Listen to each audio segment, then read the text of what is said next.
जय श्री कृष्णा। मित्रों, आज हम आप सबको गौ माता की कथा सुनाने जा रहे हैं। गौ माता की पूजा करने और उन्हें खाना देने से हमारे कौन से कार्य पूर्ण हो जाते हैं। इस कथा को सुनने के बाद आप सब बहुत प्रसन्न होंगे और आपके कष्ट दूर हो जाएंगे। चलिए कथा को प्रारंभ करते हैं। एक समय की बात है। क्षीर सागर में भगवान विष्णु शेषनाग की सैया पर लेटे थे और माता लक्ष्मी पास में बैठी भगवान विष्णु के पैर दबा रही थीं। पैर दबाते दबाते वे अचानक से रुक गई। तभी भगवान विष्णु माता लक्ष्मी से पूछते हैं, क्या हुआ देवी, रुक क्यों गई? आप क्या सोच रही हैं? तभी माता लक्ष्मी ने कहा, प्रभु, आप तो तीनों लोक के स्वामी हैं और त्रिकालदर्शी भी, आपको सब पता है। मेरे मन की कोई भी बात आज तक छिपी है। मेरे मन में क्या प्रश्न है? प्रभु, आपको भली भांति पता है।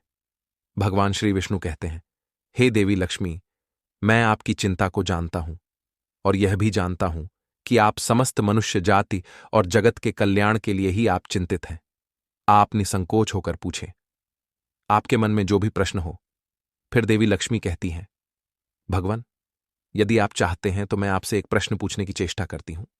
देवी लक्ष्मी कहती हैं, भगवान, आज मैंने पृथ्वीलोक पर बड़ा ही विचित्र दृश्य देखा। तभी भगवान विष्णु पूछते हैं, देवी, ऐसा क्या देखा? पृथ्वीलोक पर माता लक्ष्मी कहती है, प्रभु, मैंने पृथ्वीलोक पर देखा कि कुछ अत्याचारी मनुष्य गायों की हत्या कर रहे थे और उन्हें मार रहे थे। वही कुछ सज्जन मनुष्य गायों की पूजा भी कर रहे थे। तो प्रभु, यह सब दृश्य देखकर मेरा मन बहुत ही व्यथित है। मनुष्य खुद की इच्छा पूर्ति के लिए इन बेजुबान पशुओं को क्यों मरता है? इन पर इतना अत्याचार क्यों करता है?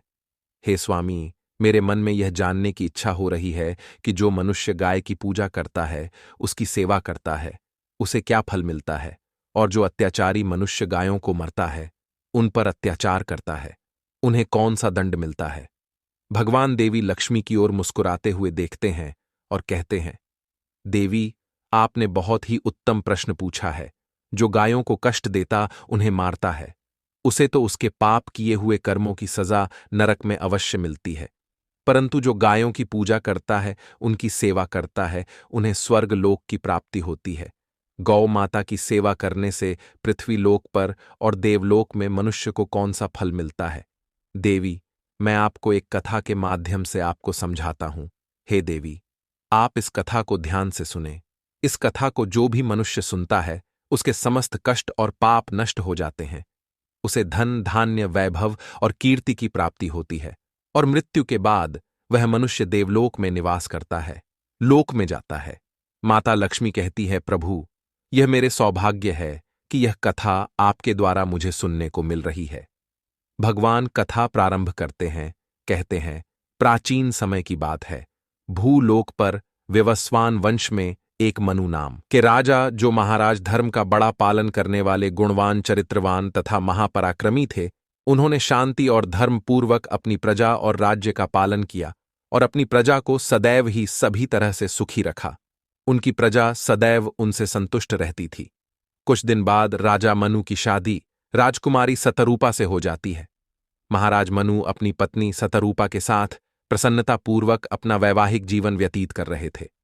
किंतु कुछ वर्ष बीत जाने के बाद महाराज को अपने उत्तराधिकारी की चिंता सताने लगी, क्योंकि महारानी के गर्भ से कोई संतान नहीं हुई। तब महाराज मनु अकेले और एकांत में बैठकर सोचने लगे कि मैंने कभी कोई पाप भी नहीं किया है और मैंने सदैव ऋषियों और मुनियों की सेवा की है। धर्मपूर्वक राज्य भी चला रहा हूं, उसके बाद भी मुझे पुत्र की प्राप्ति नहीं हो रही है। मैंने अनजाने में ऐसा कौन सा पाप कर दिया है? इतना सोचकर वे बहुत चिंतित हो गए। फिर उनके मन में एक विचार आया कि इस समस्या का समाधान केवल गुरु वशिष्ठ जी ही कर सकते हैं। वे ही मुझे मेरे दोष के बारे में बताएंगे और संतान प्राप्ति के लिए कोई मार्ग बताएंगे। इतना सोचकर राजा मनु और रानी शतरूपा के साथ गुरु वशिष्ठ जी के आश्रम पर पहुंच गए। आश्रम पर वशिष्ठ जी नित्य कर्म करके ध्यान लीन में बैठे थे। उसी समय राजा मनु रानी के साथ उनके पास जाते हैं और उनका दर्शन करते हैं। राजा मनु और रानी ने गुरु वशिष्ठ के चरण स्पर्श किए और आशीर्वाद प्राप्त किया। गुरु वशिष्ठ ने उनका कुशल मंगल पूछते हुए उन्हें आशीर्वाद दिया। फिर वशिष्ठ जी कहने लगे, हे राजन, सब कुशल मंगल तो है ना? आप और महारानी का आज अचानक वन में मेरी कुटिया में पधारने की ऐसी क्या आवश्यकता पड़ गई है? किस कारण से एक महान राजा को अपना राज्य छोड़कर इस वन में आना पड़ा? विवस्वान कुल के सभी राजा महाराज अपनी उम्र के अंतिम दिनों में अपना राज्य अपने उत्तराधिकारी को सौंपकर तपस्या करने के लिए वन में आते हैं। किंतु आप तो अभी भी नवयुवक हैं। आपने अभी अभी राज्य का कार्यभार संभाला है। आपने अभी तक पुत्र भी उत्पन्न नहीं किया है। फिर आप ऐसे अपना राज्यपाट छोड़कर वन में क्यों चले आ गए? यह आप जैसे महान और पराक्रमी राजा को शोभा नहीं देता है। इतना सब सुनने के बाद राजा मनु बोलते हैं, हे गुरुवर, मैं यहां जंगल में आपके यहां पर तपस्या करने के लिए नहीं आया हूं। गुरुदेव, मैं आपके पास सहायता मांगने के उद्देश्य से आया हूं। कृपया आप मेरा मार्गदर्शन कीजिए। मैं बहुत कष्ट में हूं। फिर महर्षि वशिष्ठ कहते हैं, हे राजन, आपके जैसे महान राजा को भला किस बात के लिए मेरा मार्गदर्शन चाहिए? फिर राजा मनु बोलते हैं, गुरुवर, आप तो स्वयं ही त्रिकालदर्शी हैं। आपको भली भांति पता हो गया होगा कि हम किस प्रयोजन से आपके पास आए हैं। महर्षि राजा मनु की बातें सुनने के बाद मुस्कुराते हुए कहते हैं, हे राजन, आप चिंतित ना हो, मैं अवश्य आपकी सहायता करूंगा। फिर महर्षि वशिष्ठ अपनी दिव्य दृष्टि से महाराज मनु के भूतकाल में हुए पापों को देखने लगते हैं तो उन्हें राजा की एक भूल के बारे में पता चलता है। महर्षि वशिष्ठ राजा से कहते हैं, हे राजन, आपसे एक बहुत बड़ी भूल हुई है जिसका आपको ज्ञान नहीं है। जब आप अपने मित्र राज्य से लौट रहे थे तभी मार्ग में एक वट वृक्ष के नीचे एक गाय और उसके नन्हे बछड़े को आपने अनदेखा कर दिया था। वह गाय और उसका बछड़ा बहुत भूखे प्यासे और कष्ट में थे। आपने उस गाय को और उसके नन्हे बछड़े को ना ही भोजन कराया और ना ही उसे नमस्कार किया। उस गाय ने आपसे मदद की गुहार भी लगाई, किंतु आप अपनी प्रसन्नता में खोए हुए थे और आपको उस गाय की पुकार भी सुनाई नहीं दी। आपके इस व्यवहार को देखकर वह गाय अत्यंत दुखी हुई और उसने आपको श्राप दे दिया है। हे राजन, जो मनुष्य गाय को कष्ट में देखकर उसकी सहायता नहीं करता, भूखी गौमाता को भोजन नहीं कराता, उसे तो महापाप लगता है और उसी गाय के श्राप के कारण आपको संतान सुख की प्राप्ति नहीं हो पा रही है। गुरु वशिष्ठ ने राजा मनु को उनके द्वारा किए गए पाप को बता देते हैं, जिसे सुनकर राजा मनु बहुत दुखी हुए और अपने आप को मन ही मन कोसने लगे और पश्चाताप करते हुए कहने लगे, गुरुवर, इस श्राप से मुक्ति का कोई रास्ता बताइए गुरुदेव। मैं अपनी इस गलती को सुधारना चाहता हूं। कृपया आप ही मुझे कोई उपाय बताइए जिससे कि मैं इस पाप से मुक्ति पा सकूं। मेरा यह अपराध क्षमा पात्र नहीं है, किंतु फिर भी मैं प्रायश्चित करना चाहता हूं। फिर महर्षि वशिष्ठ कहने लगते हैं, हे राजन, आप चिंतित ना हो, इस पाप से मुक्ति पाने का कोई ना कोई उपाय अवश्य होगा। और वे थोड़ी देर सोचने के बाद बोलते हैं, राजन, आप मेरे आश्रम की सुरभि नाम की गाय की सेवा करो। वह उसी गाय की पुत्री है जिसकी आपने सहायता नहीं की थी। आप इसे अपने साथ ले जाइए और अपनी पत्नी के साथ मिलकर तक गाय की सेवा करो, उसकी पूजा करो। वह तुम्हें अवश्य पुत्र प्रदान करेगी। तभी अचानक से वह सुरभि गाय बाहर से उस आश्रम में प्रवेश करती है। उस गाय को अपनी ओर आता देखकर महर्षि वशिष्ठ बोले, हे राजन, आप भाग्यशाली हैं। देखिए, केवल स्मरण करने मात्र से ही कल्याण करने वाली यह गाय स्वयं चलकर आई है। यह गाय निश्चित ही आपके दुख दूर करेगी और आपके पापों का निवारण करेगी। आप जंगल में इस नंदिनी गाय के पीछे पीछे चलकर इसकी सेवा करो। जंगल में रहने वाले पशुओं से इसकी रक्षा करो और जंगल से वापस आश्रम में लौट आने पर रानी शतरूपा इस गाय की सेवा करे, पूजा आराधना करे। इससे प्रसन्न होकर यह गाय तुम्हें अवश्य ही पुत्र प्रदान करेगी। राजा मनु ने गुरु वशिष्ठ की बातें मानी और फिर गाय को चराने के लिए प्रतिदिन जंगल में लेकर जाने लगे। जब वह गाय चलने लगती तो महाराज उसके पीछे पीछे चलते। इधर उधर से हरी हरी घास लाकर उस गाय को खिलाने लगते। जब वह गाय किसी वृक्ष के नीचे बैठती तो उसके लिए तालाब से पानी लाते और उसे पिलाते। अपने हाथों से उसके मस्तक को सहलाते। इस प्रकार से महाराज उस गाय की सेवा में लगे रहे। जब शाम हुई तो महाराज उस गाय के साथ आश्रम में लौट आए। आश्रम में पहुंचते ही उस गाय ने महाराज को अपनी जीभ से चाटना शुरू कर दिया, जिससे महाराज का शरीर पवित्र हो गया और उसके सभी पाप नष्ट हो गए। उसके बाद महारानी शतरूपा ने आगे आकर सुरभि गाय के आगे हाथ जोड़े और विधिपूर्वक उस पूजन किया और चरणों में मस्तक झुकाया। फिर उस गाय ने उस रानी की पूजा को स्वीकार किया और रानी पर अपनी दृष्टि डालकर उसके सभी दोष समाप्त कर दिए। गाय की दृष्टि पड़ते ही रानी अत्यंत पवित्र हो गई। इस प्रकार से राजा मनु को उस गाय की सेवा करते हुए 30 दिन बीत गए। फिर 31वें दिन महाराज जब गाय को लेकर जंगल में गए तो वह गाय चढ़ते चढ़ते कैलाश पर्वत पर चली गई। उसके पीछे पीछे राजा मनु भी चले गए। वहां उस पर्वत पर खड़े होकर वह कैलाश पर्वत की सुंदरता को एकटक निहार रहे थे। इतने में ही अचानक से एक सिंह ने आकर उस गाय को बलपूर्वक दबोच लिया। राजा को उस सिंह के आने की आहट तक नहीं मालूम हुई। गाय ने जोर से कहा, महाराज मेरी रक्षा करो। राजा मनु ने गाय की तरफ देखा। सुरभि, गाय की आंखों से आंसुओं की धारा बह रही है, जिसे देखकर महाराज व्यथित हो उठे और उन्होंने तुरंत ही अपना बाण निकाला और धनुष की डोरी पर रखा और उस शेर को मारने के लिए प्रत्यंचा खींची। उसी समय उस शेर ने महाराज की तरफ देखा।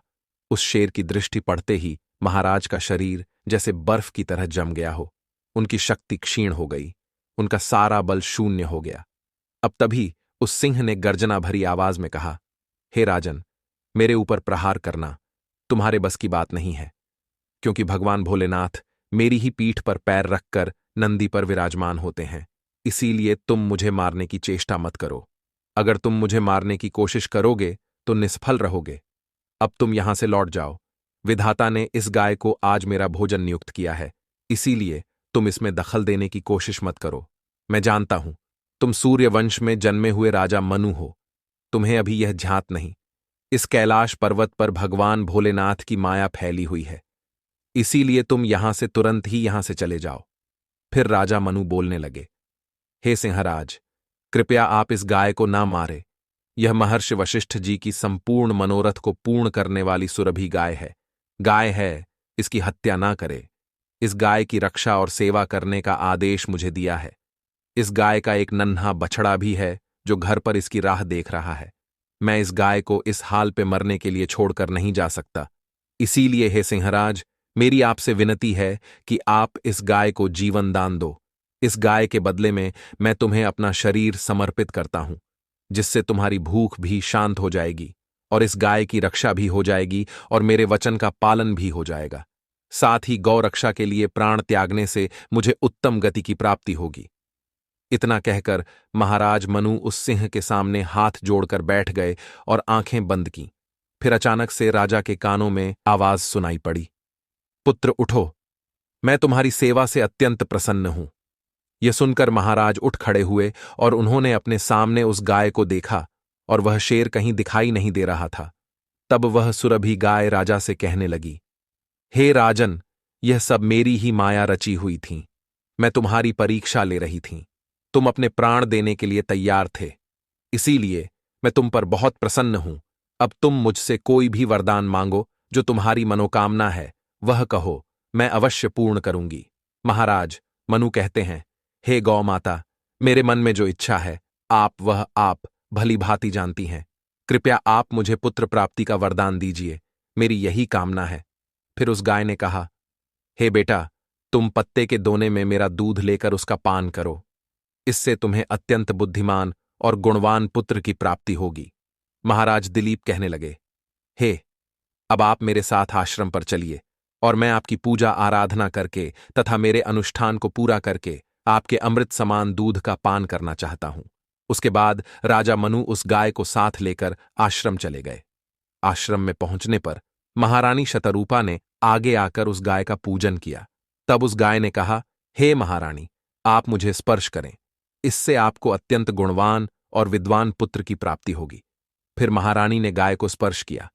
महाराज और महारानी ने उस गाय की विधिवत पूजा आराधना की और उनके अमृत के समान दूध को प्रसाद समझकर ग्रहण किया। महर्षि वशिष्ठ कहने लगे, हे राजन, अब आप अपने पाप से मुक्त हो चुके हैं। तुम्हारी मनोकामना अवश्य पूर्ण होगी। जो भी मनुष्य गाय की सेवा करता है, उसे भोजन कराता है, उसकी पूजा करता है, उसके सभी काम सफल होते हैं। जो भी गाय की रक्षा करता है, उसकी कभी दुर्गति नहीं होती है। मृत्यु के बाद वह देवलोक में जाता है और भगवान के दर्शन करने का सौभाग्य उसे प्राप्त होता है। जो मनुष्य गाय का दूध पीता है, वह सभी रोगों से दूर रहता है। जो गाय का दान करता है उसे मोक्ष की प्राप्ति होती है। जो स्त्री रोज गाय को रोटी खिलाती है वह सौभाग्यशाली बन जाती है। गाय समस्त पापों का नाश करने वाली और सभी मनोरथ को पूर्ण करने वाली है, अतः सदैव इसकी रक्षा और पूजा करनी चाहिए। इतना करने से ही मनुष्य के सभी कार्य सफल होते हैं, उसकी दरिद्रता और गरीबी समाप्त हो जाती है। फिर भगवान विष्णु कहते हैं, हे देवी लक्ष्मी, इस प्रकार से महाराज मनु द्वारा गाय की सेवा करने से उन्हें 2 पुत्र और 3 कन्याओं की प्राप्ति हुई।